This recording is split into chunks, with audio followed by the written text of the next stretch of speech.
నమస్తే ఎస్ఐట్ న్యూస్ కి స్వాగతం. నా పేరు యశ్వంత్.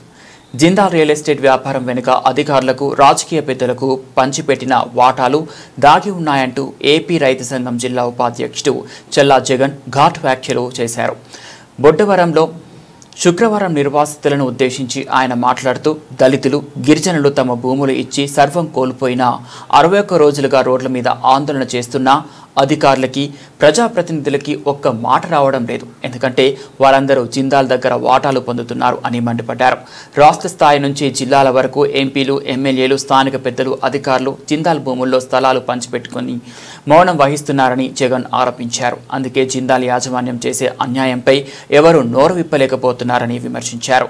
నిర్వాసితులను గాలికి వదిలేసి జిందాల్కు మద్దతు ఇవ్వడం దారుణం. ఎవరు ఎంత సహకరించినా నిర్వాసితుల పోరాటం ఆగదు అని స్పష్టం చేశారు. జిందాల్ నిర్వాసితులు ఏదైతే మమ్మల్ని నమ్మించి మోసం చేశారో ఆ మోసానికి అధికారులు, ప్రజాప్రతినిధులు మాకు న్యాయం చేయండి అని చెప్పేసి కంపెనీ కడతామన్నారు, కట్టలేదు. ఉద్యోగం అన్నారు, ఇవ్వలేదు. వాటాలు అన్నారు, అది కూడా లేదు.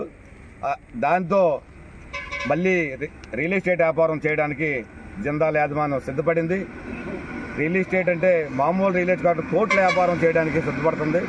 ఇండస్ట్రియల్ రియల్ ఎస్టేట్కి సిద్ధపడుతుంటే 10 రోజులుగా ఆందోళన నిర్వహిస్తున్నా సరే ఈ ప్రాంతంలో, ఈ జిల్లాలో ఉన్న జిల్లాధికారులు కానీ, రెవెన్యూ అధికారులు కానీ, లేకపోతే ప్రజాప్రతినిధులు కానీ, లేకపోతే స్థానిక పెద్దలు కానీ స్పందించకుండా ఎటువంటి పేదల పక్షాన నిలబడకుండా ఒక మాట కూడా అనకుండా ఉన్నారంటే జిందాల్ చేయబోయే రియల్ ఎస్టేట్లో మొత్తం వీళ్ళందరికీ భాగస్వాములు ఉన్నాయని చెప్పేసి ప్రజలందరూ భావిస్తున్నారు. అలాగే నిర్వాసులందరూ భావిస్తున్నారు.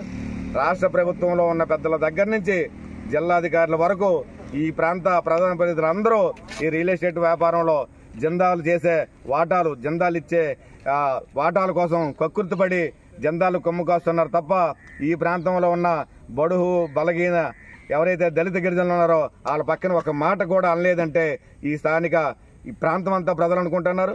మేము కూడా భావిస్తున్నాం. ఈ ప్రజాప్రతినిధులు ఎప్పుడైతే దగ్గర రాలేదో ఈ నిర్వాసులు కూడా భావిస్తున్నారు. కనుక ఎప్పటికైనా జిందాల్ కొమ్ము కాయడం మాని, ఆ వాటాలు తీసుకోవడం మాని, ఎవరైతే నష్టపోయి ఉన్నారో వారికి భూమి వచ్చేటట్టు, వారికి హామీలు అమలు చేయేటట్టు మీ అందరూ కృషి చేయాలని చెప్పేసి, అలాగ కానీ మీరు చేయలేని పక్షంలో ప్రజలందరూ భావిస్తున్నట్టే మీకు జిందాల్తో కొమ్మక్కయ్యారని చెప్పేసి, జిందాల్తో వాటాలు తీసుకుంటున్నారని చెప్పేసి అందరూ భావిస్తున్నట్టు మేము కూడా అనుకోవాల్సి వస్తుంది.